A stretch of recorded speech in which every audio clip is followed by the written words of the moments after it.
안녕하세요, 세이지입니다. 오늘은 밤에는 속궁합이, 낮에는 이궁합이 중요하다에 대해서 말씀드려 볼게요. 그럼 바로 시작할게요.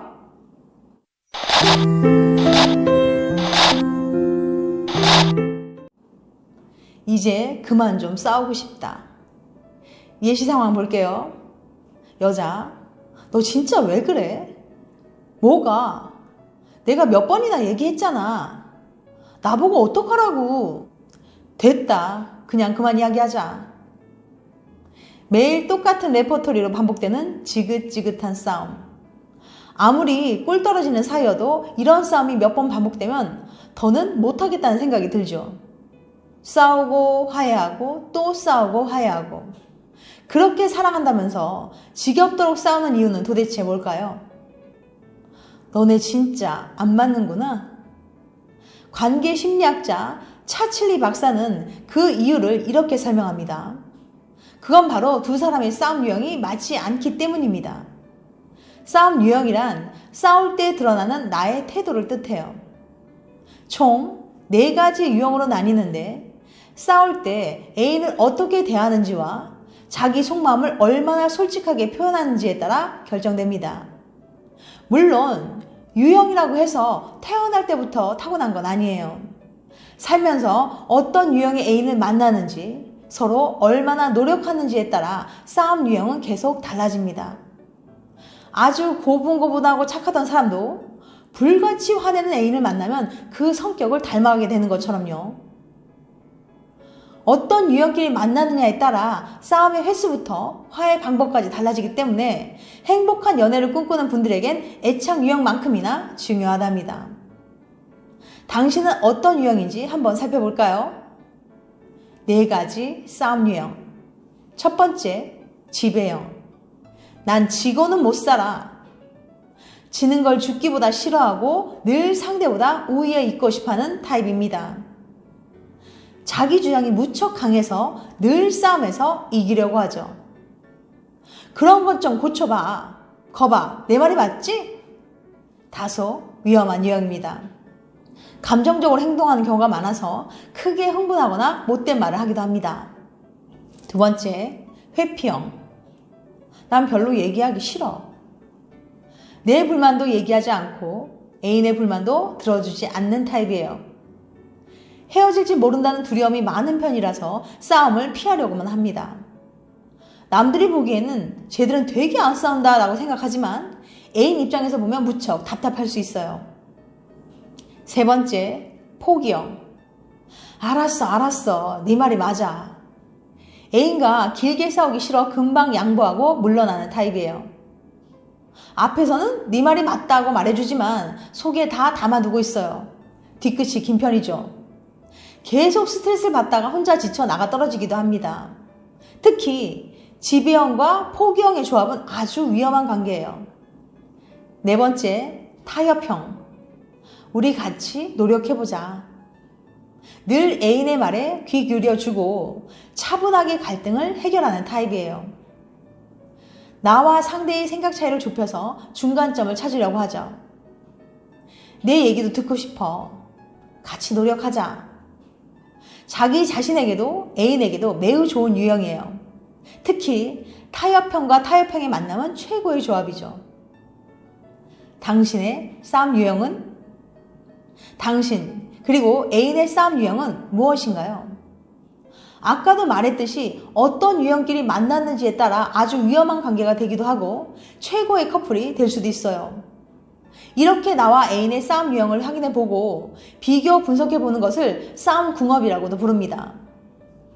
싸움 궁합을 확인하면 나의 문제는 또 애인의 문제는 무엇인지 객관적으로 알 수 있게 돼요. 우리 커플의 모습을 제3자의 시선으로 돌아보게 되니 지긋지긋한 싸움의 원인을 파악해 한 단계 발전된 관계로 넘어설 수 있죠. 이렇게 싸우는 커플은 결국 헤어진다. 이어서 관계심리학의 대부 가트맨 박사님이 다양한 사랑 싸움의 유형들을 체계적으로 분석하고 정리한 내용을 소개해 볼게요. 가트맨 박사님은 수많은 커플의 싸움을 관찰한 후에 그 유형을 크게 4가지로 나눴습니다. 첫 번째, 일단 침착해요. 이 유형의 커플들은 싸우더라도 큰 소리를 내거나 심하게 흥분하지 않습니다. 서로의 의견이나 생각이 다를 수 있음을 늘 인정하기 때문이죠. 그래서 작은 일에는 잘 싸우지 않아요. 심각한 일로 다투게 되더라도 막무가내로 감정을 쏟아내지 않습니다. 천천히 이야기를 나누며 서로 타협하고 의견을 조율해요. 이들은 무엇보다 우리 관계가 제일 소중하다고 생각해서 애초에 싸울 일을 만들지 않으려고 하고 양보도 잘하는 편이에요. 두 번째, 싸우면 안 돼, 형. 이 유형은 싸움을 두려워하는 경향이 큽니다. 괜한 싸움을 벌였다가 사이가 틀어질까봐 또는 헤어질까봐 늘 걱정해요. 그래서 마음에 안 드는 일이 있어도 그냥 참고 넘어가는 경우가 많습니다. 싸움은 되도록 없어야 좋다고 생각하니까요. 1번 유형처럼 양보를 잘하긴 하지만 싸우지 않기 위해서 정말 어쩔 수 없이 하는 경우가 많습니다. 이런 상황이 너무 강하면 문제 해결이 되지 않아 계속 새로운 갈등이 생기기도 합니다. 세 번째, 싸우고 풀자형. 싸움은 꼭 필요하다라고 말하는 사람들이 있어요. 이들은 오히려 싸움 없는 연애가 건강하지 못하다고 생각하죠. 어떻게 전혀 다른 두 사람이 만났는데 안 싸울 수가 있지? 라고 생각하는 거예요. 이들은 작은 일이든 큰 일이든 굉장히 열과 성을 다해 싸움을 벌여요. 때때로 조금 격해지기도 하고요. 하지만 그렇게 싸우다가도 자기 감정을 잘 컨트롤하기 때문에 크게 싸우고 나서도 쉽게 화해를 해요. 싸울 일은 한번 딱 싸우고 깔끔하게 풀자라고 생각하는 유형이죠. 네 번째, 부악 개싸움형. 긴 설명이 필요 없겠죠? 말 그대로 개싸움. 크고 작은 일로 정말 자주 싸우고 또 심하게 싸우는 커플들이에요. 감정 컨트롤 잘 하지 못하는 편이라서 비아냥거리거나 심한 말도 하고 심하면 몸싸움을 벌이기도 합니다. 욱해서 헤어지란 말도 자주 해요. 가장 문제점이 크고 해결이 시급한 커플이에요. 자, 이쯤 되면 궁금해지는 게 있죠. 그럼 이 네 가지 중에 어떤 유형이 가장 바람직할까요?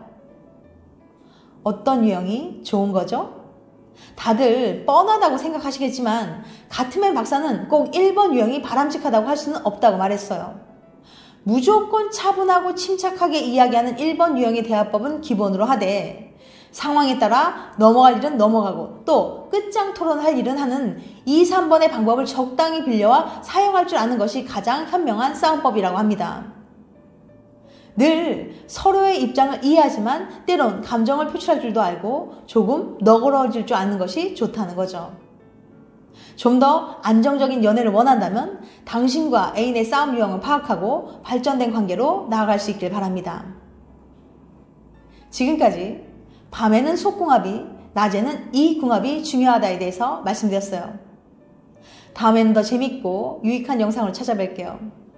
끝까지 시청해주셔서 감사합니다. 다음에 또 봬요. 안녕.